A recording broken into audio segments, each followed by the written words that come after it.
Right, welcome everyone to this episode where I'm talking with Sasha. And Sasha, she's a beautiful young lady, grew up in Melbourne, now living in Sydney. And for everyday life, Sasha, she's working with high achievers, high performance, and also everyday people on how they can get more out of themselves in their relationships, but more so in their life in general, how they can de-stress, how they can be more connected, how they can find more of that inner peace. And then coming from a place of that, her philosophy is obviously that's where we are creating more and giving more to people and achieving more things in there. So check out the interview I did just with Sasha here right now. You'll absolutely love it. I'll see you on the inside.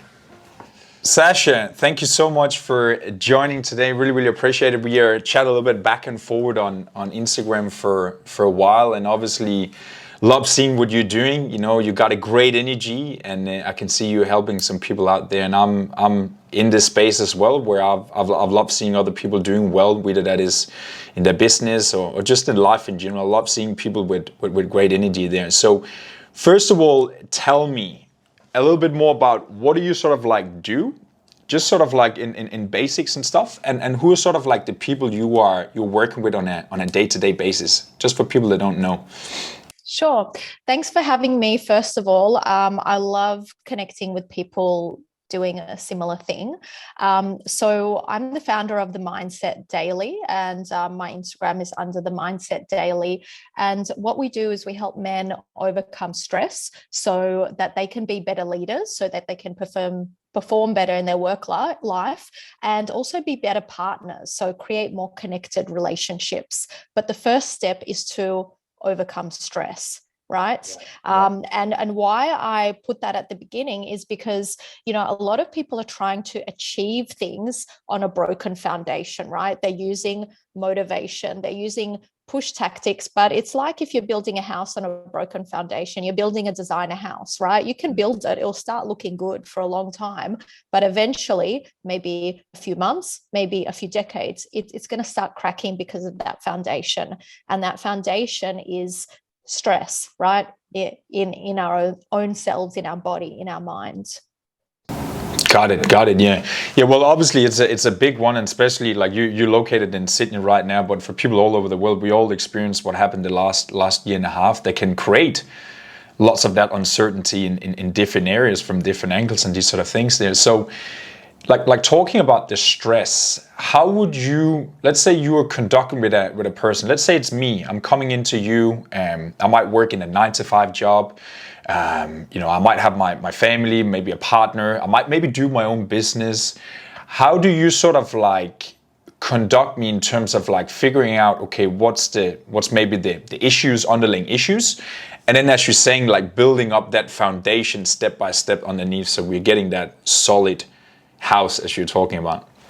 Yeah. So I start with sort of going and understanding what's going on in a person's mindset, right? And we all sort of give away our mental dialogue by the way that we communicate with people and the way we answer certain questions. So in one-to-one coaching, I usually work with high achievers. They might be managers, they might be executives, they might be business owners, right? And they're really busy people with the world on their shoulders. But I'm also working with a medical company at the moment that's specifically dealing with men, that's found the correlation between a lot of common men's health issues that are directly related to stress. Right. So stress is the underlying cause of disease, and then all the other stuff, the dramas that go on in our life. So initially, we start with awareness, right? Self-awareness. And this may be through a communication exercise, and it could be as simple as asking the person what they believe their problem is, and then also asking them what they love, right? Because most people are stuck in between these two. If you think of them as a box, or, you know, the comfort zone, or two walls that they're banging against. You know, some people can't actually define what their problem is, right? This is where we are in life. So it's like saying, you know, I'm in Sydney, Australia. We need to know we're in Sydney, Australia, if we want to get to Paris and France, right? So that's our problem. We actually need to have some negative thinking and to pinpoint that. And some people, you know, you probably know a lot of people like this, they don't know what they love, They don't know what they want in life. They can list all their problems, all the complaints. They don't know what they love. So between these two questions, you can actually start to assess a person's trail of thought, their mindset, and all these types of things at a basic level. The other tool I use is intuition, and that's what makes the way I work with people, especially high achievers, especially men who don't want to share their feelings too much. I share with them what's going on for them, and it's quick and it's effective, right? And I teach them to do the same, and this gives them emotional intelligence. Got it. So what I hear you saying is basically that self-awareness in knowing, okay, something is burning over here. What do I need to do? And what is actually the things that's burning, so we can figure out how to shut it down or maneuver or get in a new direction there. So self-discovery, clarity, and then I like what you're saying there, like intuition, because that's the one most people have heard about. They might, it's an airy-fairy word they hear in a speech or something. But speak to that intuition. How do people learn not just to listen, but also act to that gut feeling and that intuition of like something is off and I'm not going down that track for 3 months until I'm hitting a wall, but actually catching it before it's too late? Yeah, I think you've said it. The few things that you said were spot on. Was self-awareness, right? That the key to self-awareness is actually learning intuition. And why do we want to learn intuition or gut instinct, right? It's a very similar thing. How do we learn to access it on tap, not just to get it, when we're in danger or we're in sort of fight or flight, and then this instinct comes on, but how do we access it in day-to-day life? Kind of like just go again, because you cut off there. Like, how do people learn to pick up on that intuition and that gut feeling of like something might be off a little bit before it's too late? How do you learn how to act upon that? Yeah, so intuition isn't fluffy. Einstein talks about it, and a lot of his quotes, a lot of his work is around intuition. You can't solve a problem from, the same thinking as the problem was created, right? All of this is intuition. So I have a process that teaches this, but for anyone listening, I'm going to give you a few little tools where you can just start learning this for yourself. So intuition starts with being connected with your body and with your feelings, right? Our feelings are our emotional guidance system. Sasha. Hi. How are Sorry. you? My internet has just been, as I'm with Vodafone, it's been terrible the last few weeks. So I think the two together might not make it. No, that's right. That's right. I'll just leave the live on over here right now, and we can just do the recording here. Do that. Third time, let's try with the intuition. You're going in and you're talking about your 5 steps on how people can get more in tune and learn how to listen to it before it's too late. So share them with me. Mm-hmm. Okay, so a way that you can cultivate intuition, which is the key to emotional intelligence, on your own, because I have a process where I teach my clients to do this. So they don't need a guide long term. They are their own compass in life. So we all have intuition, and it starts with understanding our emotional guidance system. And this sounds really simple, just feeling into your emotions and your feelings. But if you ask a regular guy, he could be a very intelligent executive, or, a business owner with, $1 billion business, if you ask them how they feel, usually the response is good or bad. Right? Yeah. It's a very small range of adjectives, because in our society where we're used to using logic and disconnecting from our emotions in order to get the outcomes that we want. So we become desensitized from our intuition and our body. That's why it seems like we fall ill overnight, or a breakup happens overnight. But our body and our emotions have been giving us clues. So a really great practice to cultivate intuition is to begin to notice your physical body and your emotional body every so often. So on the hour, you could just close your eyes and ask yourself, how do I feel? And that could start with, I feel tense, I feel tired, right? Feel into your physical body. And then ask yourself, how do I feel emotionally? I feel bad. Okay, do I feel bad with a tinge of sadness, or is it with a tinge of fear, or is there a tinge of hope? So start asking yourself how you feel emotionally, right? Because a lot of people say that they feel anxious, okay? But being anxious sometimes has the same physiological symptoms as being excited. And if we actually feel into it, we can turn our anxiety into excitement. Or if we're not used to having a larger range of emotions, we can't notice when something actually feels good, as opposed to, making us feel anxious or scared. It's actually drawing us towards it. It's exciting. So our intuition can be shared with us through symbols. If we have quite a strong practice through words, that's, clairvoyance, all these types of things, that is intuition. But we can also, everyday people get it through their feelings, right? So the aim is to become more connected to your body and to your feelings, because that is a translation of intuition. Does that make sense? Yeah, 100%, 100%. And kind of like touching base on like the body and how things can, be stored in the body, and how we can pick up on things, on how we feel, whether we're tense or we're tired, or, that stress and these sort of things there. So what would you say, what are sort of some simple things that you're maybe doing yourself, but also giving your clients on a day-to-day basis that they can use their body to sort of like generate more well-being, less stress, and being more in control of their thoughts and their feelings, and what they want to do in their life?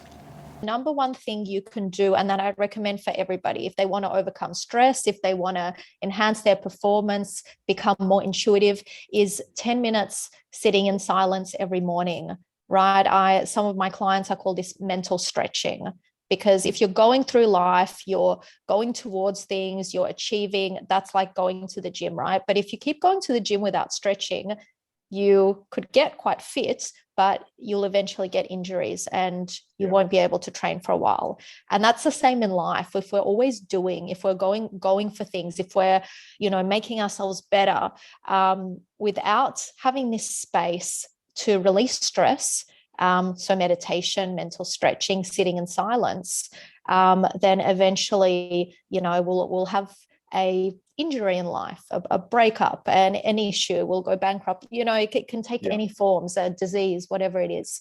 So 10 minutes sitting in silence, meditation. Most people don't do it because there's no return on investment, right? That's the biggest resistance to it deep down, especially for performers and high achievers. So the return on investment that you get from 10 to 20 minutes sitting in silence every morning is it gives your subconscious mind this time slot to release stress, all these build up thoughts and feelings, instead of them building up every single day and being at the back of your mind like this bad radio station and pushing you and prodding you through your day. You just release it. So each day you start off as neutral. If you meditate twice a day, then you can actually build on that as well. But 10 minutes, it's like brushing your teeth in the morning. It's a must. I love that, and especially for, I'm falling to that category as well. I'm a doer. I do a lot of things, and it's kind of like hard to sit still in these sort of things there. So your kind of like philosophy on using the body is kind of like letting go, like stretching, being quiet, and basically learn how to let go in order to do more. Is that correct? Pretty much. And I'm similar to you. So it's actually really hard for me to also stop doing. You always think you could be doing more, especially when you have your own business. It's a fine balance. But without that space in our life, without letting go, without releasing, we create injuries, and we can't enjoy the things that we create in life, because, if we don't allow our thoughts to let go, if we don't release built up stress, then it stays somewhere, right? It's an energy. Everything is an energy, all atoms, that nothing is actually material, right? It's all energy, and our thoughts, our feelings, that they are energy. And if we don't release them, they just get stuck in our body, and that's the formation of disease. Yeah, I love that. So what could you sort of like, if you are having a brand new person that might listen to this thing here right now, and they might not be aware, right? They might not even have done the first step of self-discovery and listening to their intuition, these sort of things there. So what would be some tangible, simple steps that this person can do right now to, first of all, stop up, pause, let go, get some more clarity in these sort of things there? What would you say to a person you will just meet on the street that might be not feeling the best right now? What are sort of like maybe 2 or 3 things that they could do right now? You already mentioned a little bit meditation, but what are sort of some simple things that people can take away that they can do like today to feel better and stop up and be more clear? Yeah. So meditation might not always be the first step, especially if you're feeling bad. You've gone through a breakup.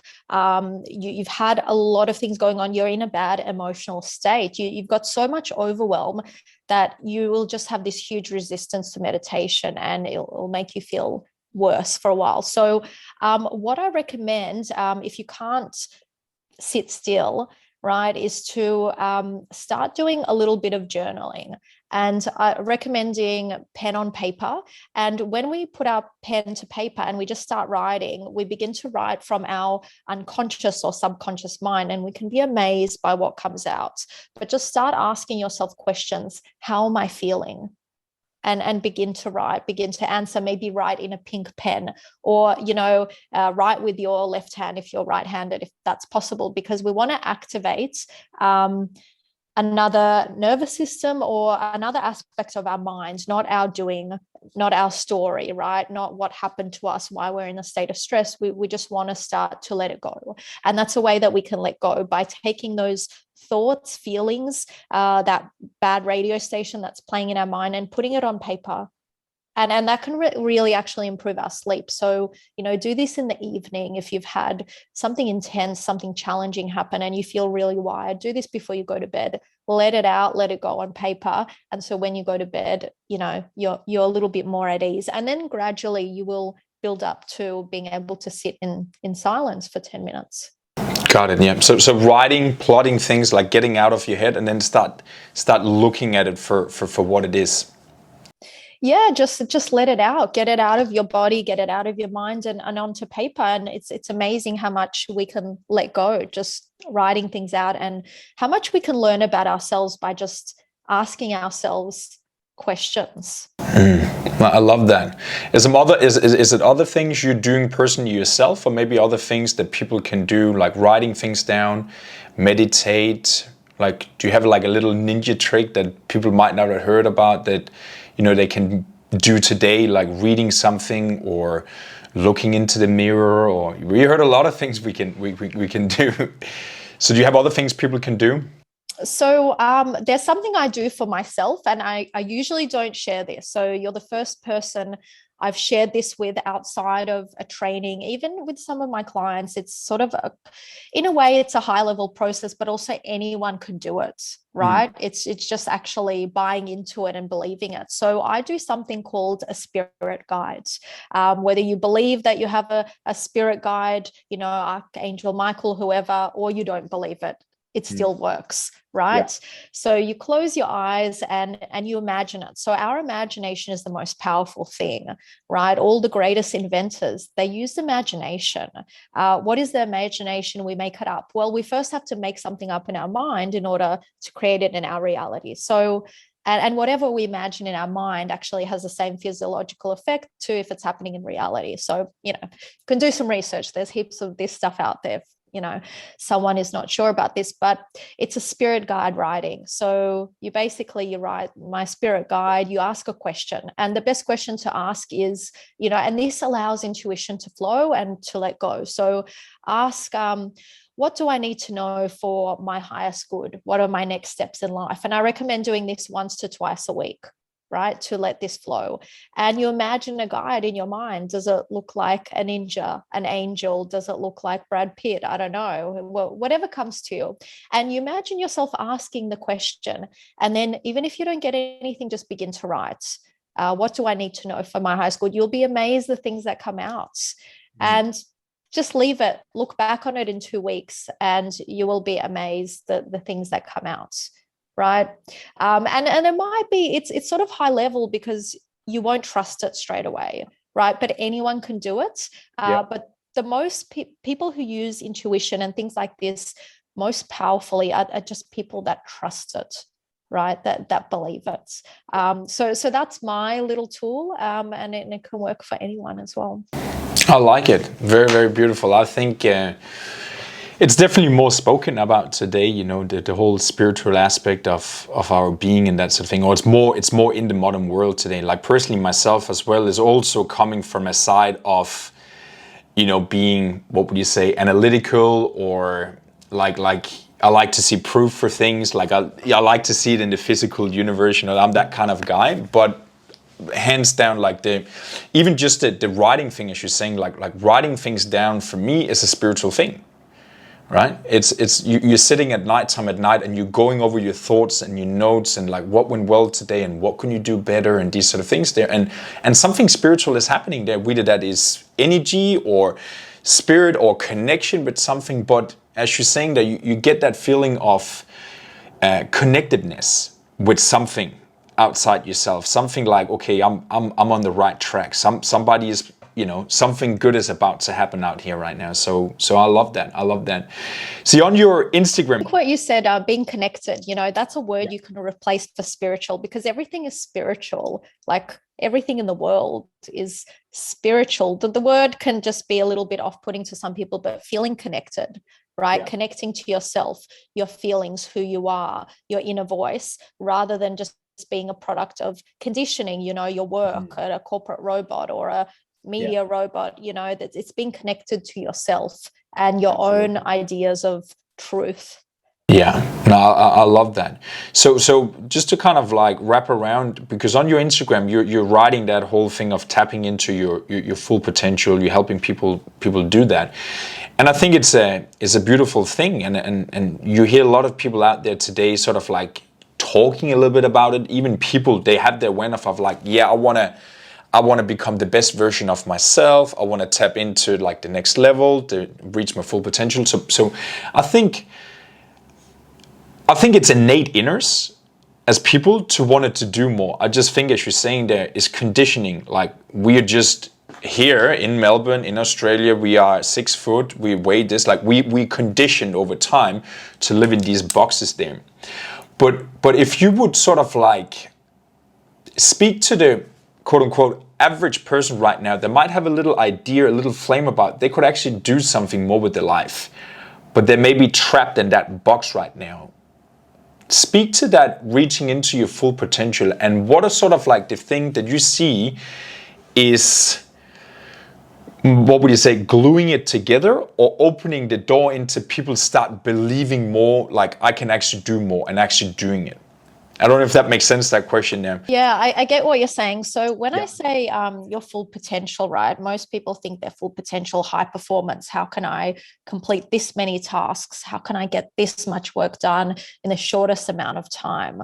That's how people see full potential. But I'll tell you a secret about that. We don't have that much focus or energy within us. You can do this you can really push yourself hard for a long time, but eventually you're going to burn out. So when I talk about someone in their full potential, it's feeling really good, feeling really happy. So a lot of people, as they age, they become less excited about life, you know, and that's not meant to be the way. You know, we're meant to feel as enthusiastic as we started our journey, you know, as when we left school, we traveled, that's how we're meant to feel through life. That's a person's full potential. And then accumulating wisdom, creating, you know, the things that we want in life. But you know, unfortunately, in our modern world, as people accumulate things and become a certain person with certain roles and titles, their feeling of excitement and joy goes away, right? So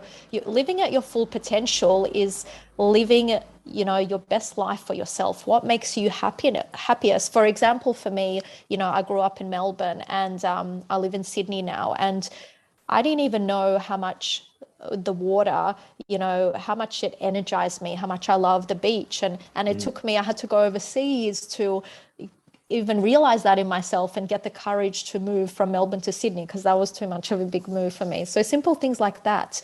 To recognize your full potential, you need to know who you are, right? And then you need to go in that direction and cultivate those feelings. So for the average person, it's about feeling good, like genuinely starting to feel joy, appreciation, happiness, and to be able to be with yourself and to feel good, not to be a prisoner in your own mind, right? And from there, then you can start building out and creating and living the life journey that you love, not from the other way out, because the other way around is creating the life that looks good on the picture.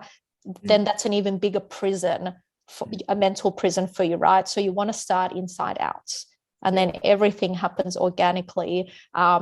It's not without challenges, but on a day-to-day basis, you feel joy, happiness, excitement, these feelings, which not a lot of the population, unfortunately, feels on a daily basis. I absolutely love that, because you hear a lot that whole saying of, everybody wish they were like the new Mark Zuckerberg or, Bill Gates or Steve Jobs or something, where a majority of the people, they don't stop up and think about, are they even willing to do what these people are doing in order to get there? Like, they're looking at the end picture of being that big success. I'm going to tell you a little secret, right? About these really high achievers like Elon Musk, Mark Zuckerberg, and a lot of them that I have actually dealt with on a personal level, your leaders. There's this, and a lot of people say this, right? But not a lot of people know it looking at them in a picture of what they've achieved. There's a slight amount of being a sociopath that it takes to do that, right? Yeah. And they've achieved a lot of these things in the world, but we don't really know the impact, right? Because, Hitler was a big achiever as well. There's a lot of these achievers, but is it, are you enhancing someone's life? You could just be, a beautiful person with a wonderful life, wonderful family, wonderful friends, great experiences, and you touch the life of everyone around you. I know this is sounding a bit, but I think in our modern world today and what's happened over the last year or so, we're kind of realizing that this scale, this mass, this bigger is not always better. The impacts that it has to people, to society. What is the thing that you're building? Is it going to ruin the world? Is it going to ruin you? That's, I guess, my little controversial stance of all this. And that's why I say be a better leader and partner. How can you have a whole life with love and connection and still create something meaningful? Yeah, I love that. So for people they're listening, stop thinking about, obviously we got to have dreams and these sort of things, and we want to be able to think bigger. But I'm a big believer in that as well. We got to know the vision, but then straight away we're going to go back and then make today, this moment, like beautiful. Like, strengthen ourselves right now, give more right now, do more right now, be more kind, be more present. Like, all these sort of things is in the now. So when I'm hearing you saying that, is like reaching your full potential, it's something you do right now.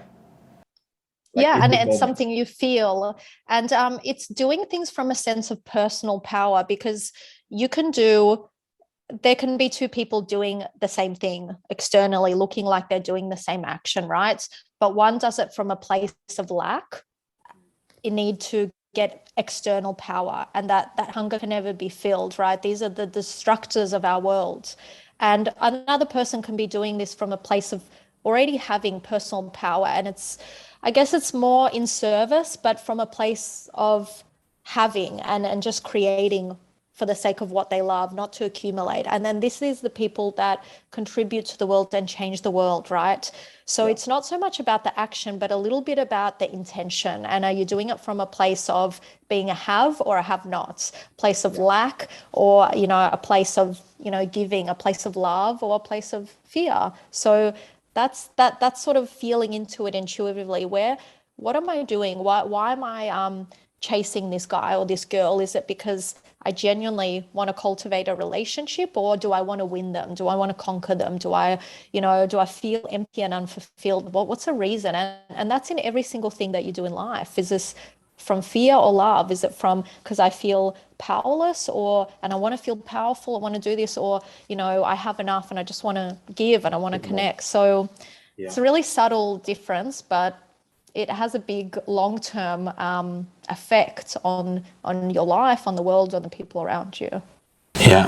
Now, Sasha, I absolutely love your philosophy, especially knowing what you're doing and seeing what you're doing on social media and these sort of things, and then knowing this is the kind of like the place you're coming from. And I really believe more people should definitely check you out, but more people should think a little bit like the same way that you're conducting yourself, your work and your life there. Really, really beautiful. So, Sasha, for people that want to check more in with you and see what you're all about, where can people figure out more about you? Yeah, so they can connect with me on Instagram, _mindset_daily, or on LinkedIn, Sasha Fedorovsky. You can shoot me a message. Happy to chat. I've also got a website, themindsetdaily.com.au, and I've got lots of freebies. I've either got a free masterclass and there'll be a free course, but I've got programs and one-to-one coaching. So heaps of stuff. Just say hi and ask questions. Happy to chat.